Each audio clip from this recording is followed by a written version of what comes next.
name is Weed because my husband is dope.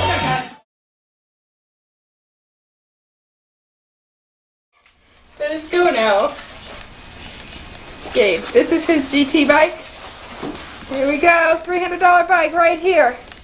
Here, yeah, it's got things in the front end and in the back, so you can do wheelies and stuff. Okay, Gabe, he's going off to school now. Here we go.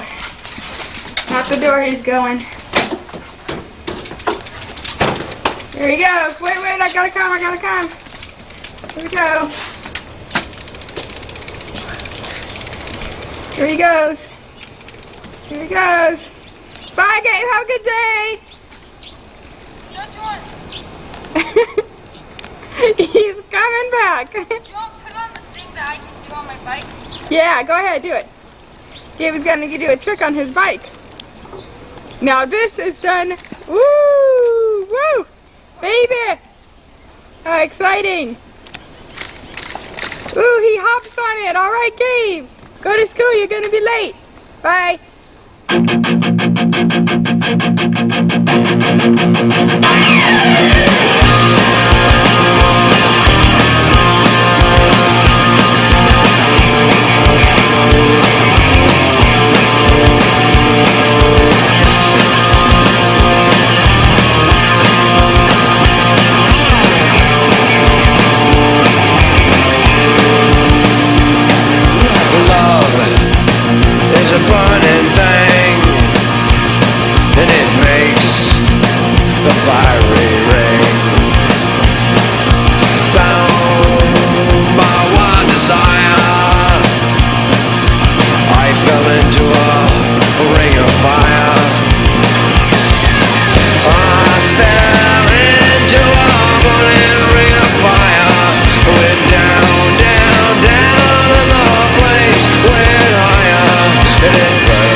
Like ours meet,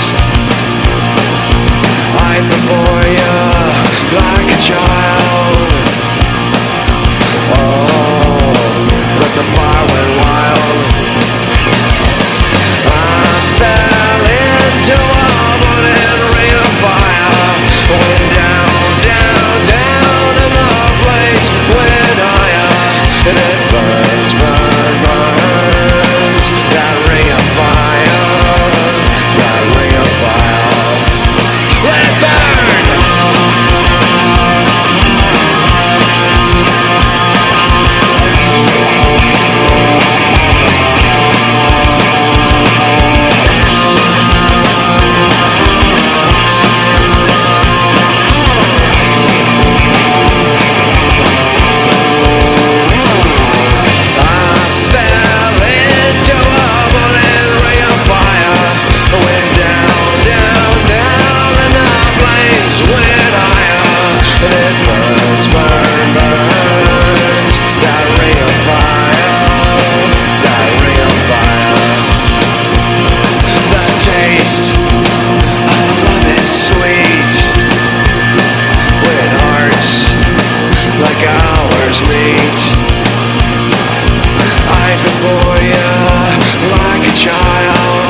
You know what? Check this out.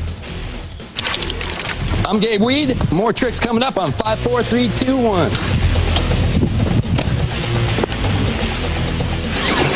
Tonight's Marine's top spot goes to one of the top flatlanders in the world out of Huntington Beach, California, Gabe Weed.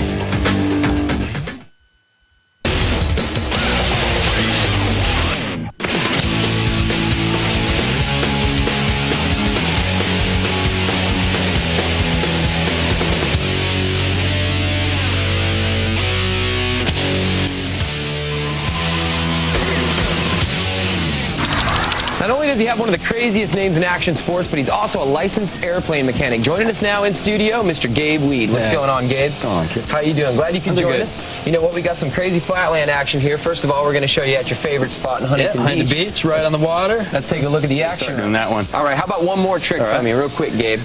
We're going to fire one off here for Gabe Weed. See how he does. He's trying to get lined up here. Not a whole lot of room. Gabe Weed, ladies and gentlemen.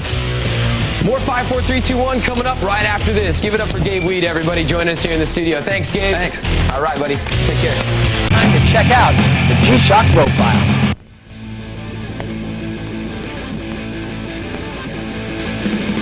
Well, I went to airplane mechanic school for 13 months. That was pretty rough, man. 8 hours a day, Monday through Friday. Just the word I got for a highest GPA. When I got out of that, I started being an airplane mechanic, but one day, I just wanted to ride, and that was it. I just wanted to make a living off it. So I put in my 2 weeks notice before I knew it. I was living down here, riding the beach every day, and I went to a couple GT shows, and a couple days later, they wanted me to do shows, and that worked out good. One of the best professional flatlanders in the world, Gabe Weed. Give him a big hand.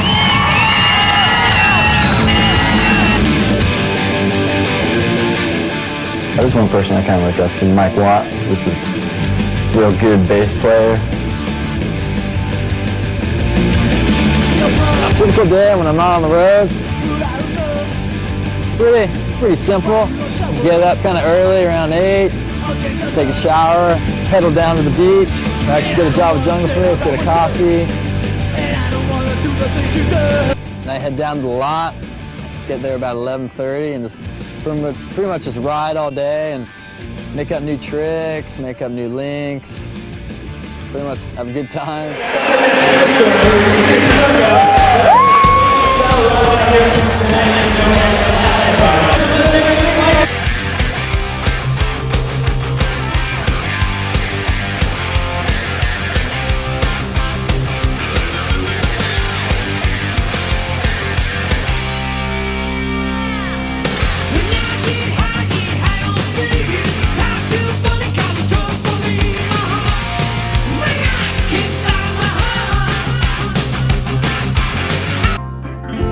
Love-struck Romeo, sing the streets a serenade, laying everybody low with a love song that he made. Find the streetlight, steps out of the shade, says something like, "You and me, babe, how about it?"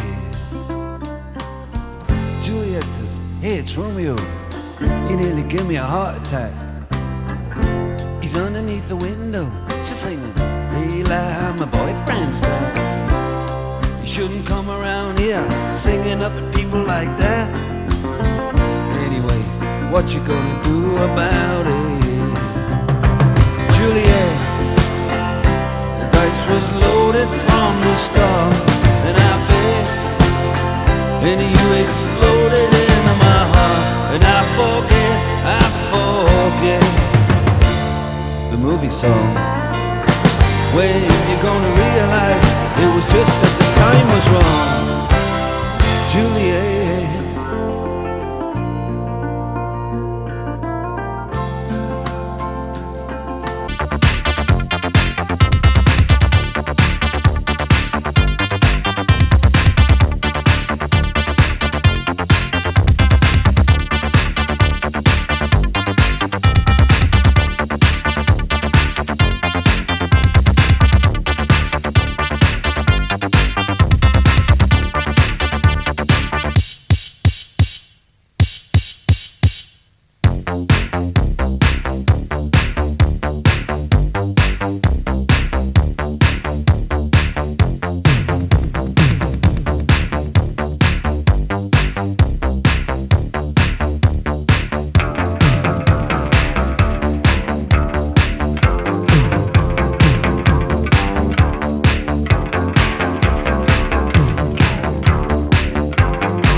wasn't for your misfortune, I'd be a heavenly person today.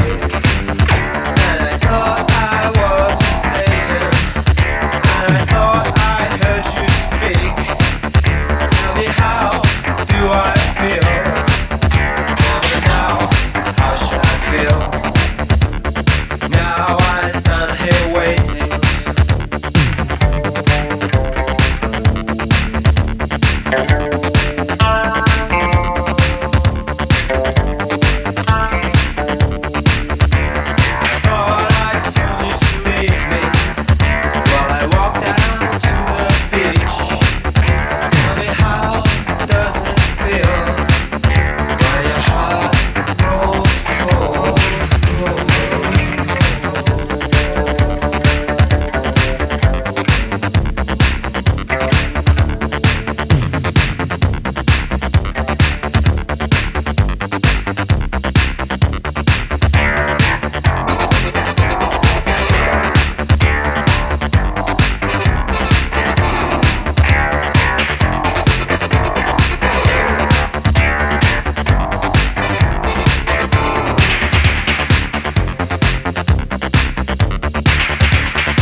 Takes a lot of stamina, busting out some leaks. This guy traveled 200 days on the road last year and did over 50 NBA halftime shows. Ladies and gentlemen, put your hands together for Mr. Gabe Weed.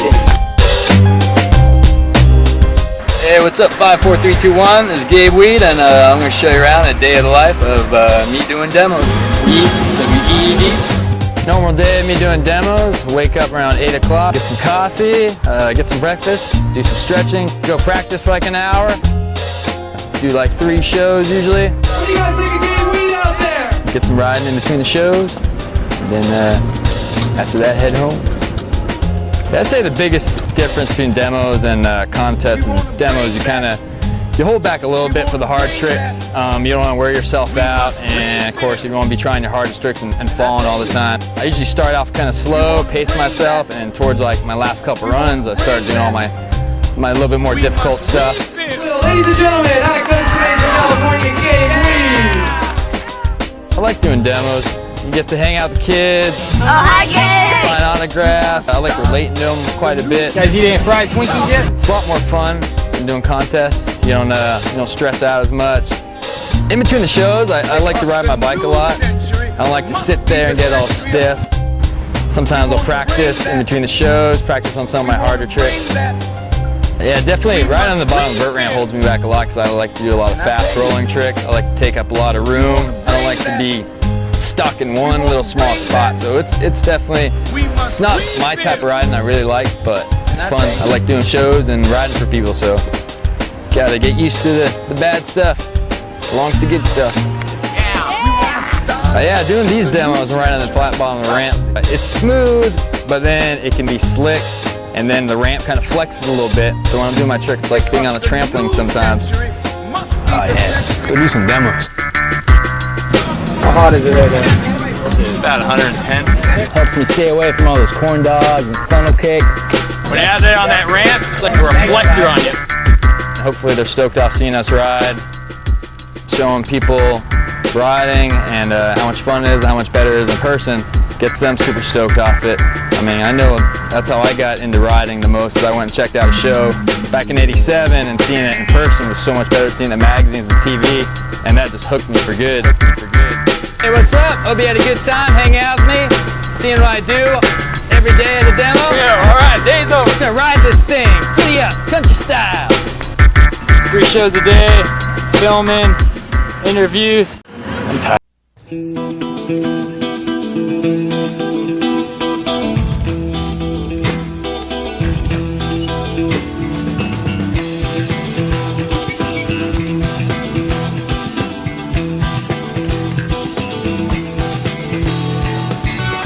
Sometimes I try to really think about riding, make sure I look at the same place every time, but it ends up usually messing me out. I just do it by feel.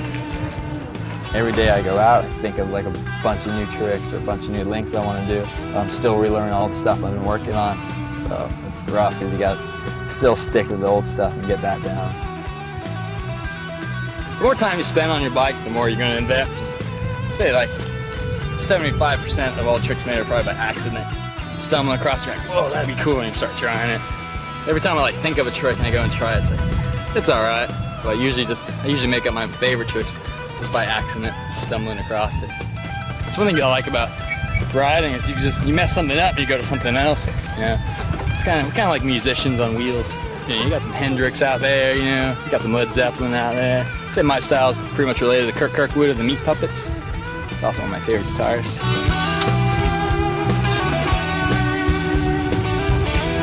I tried a bunch of sports like baseball and soccer and like didn't like any of that, but as soon as I went and got my bike and started riding, like, that's the only thing I want to do. Like all of a sudden I was addicted riding this bike more than I've done anything else before. I'd always pass up going out with friends or like going to proms or whatever just to ride my bike. Like, I never thought I'd even make a cent off it, but still I dedicated my whole life to it. About a year after being out of high school, I decided it'd be a good time to go back to school. So I went to a contest and I got like 5th place and spent like $600 going there. First place is like $500, you know, it's like even if you get first, you're still gonna lose money. So I was like, well, now would probably be a good time to go to school. So I went to airplane mechanic school. I was always into mechanics, working on cars and other stuff. So I decided to go to Sierra Academy of Aeronautics. That was pretty rough. It was like 13 months. Monday through Friday, 8 hours a day. You know, we never really get like a big vacation. We had like 3 days off. It took a toll on my riding for that year. Like, still rode every day, but I really didn't learn a whole lot of new tricks. And I didn't go to any contests that whole year, so that was hard. I got out of there and got a mechanic's license. I went to work for like 2 years.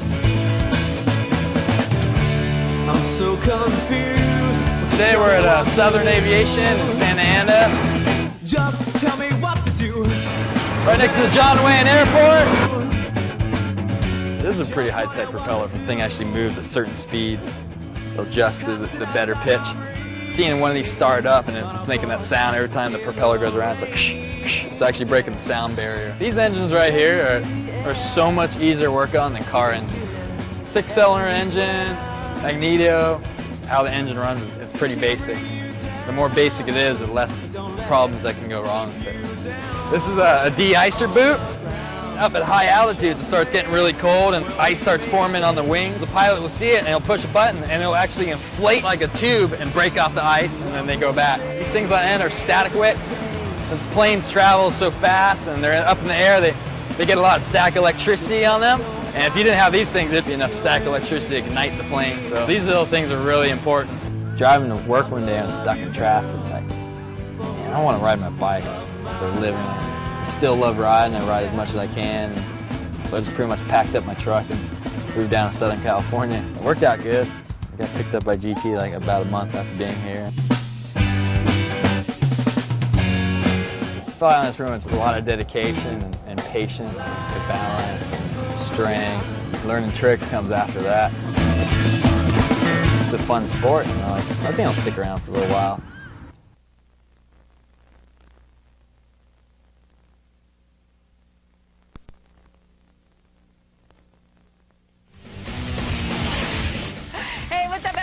Welcome to another edition of 54321. Chilling out here in Venice Beach, our home, right here in California. Yeah, you know who's hanging out with us? Who? Gabe Weed. Rock on. Great flatland BMXer. So, hey, why don't you show us what's right here?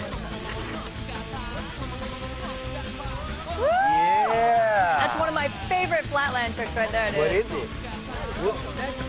Mega spin, dude. See, Jam. What made you interested in coming out and check out the Flatland Jam? Me, and you sent me the direction, so I'm like, man, I gotta show up. A jam's sometimes more fun than a contest because it's just chill and relaxed. Way more. You feel way more motivated to go try harder stuff, and you don't got someone judging you, so you just go out and have a good time.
Seen Jesus play with flames in a lake of fire that I was standing in. Met the devil in Seattle, spent 9 months inside the lion's den. Met Buddha yet another time, he showed me a glowing light within.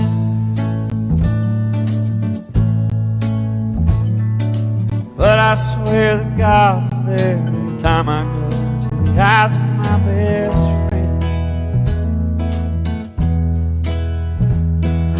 Says my son, it's all been done. Someday you're gonna wake up old and gray. Go and try and have some fun, showing warmth to everyone. Meet and greet, cheat along the way. There's a gateway in our minds that leads somewhere out there, far beyond this place.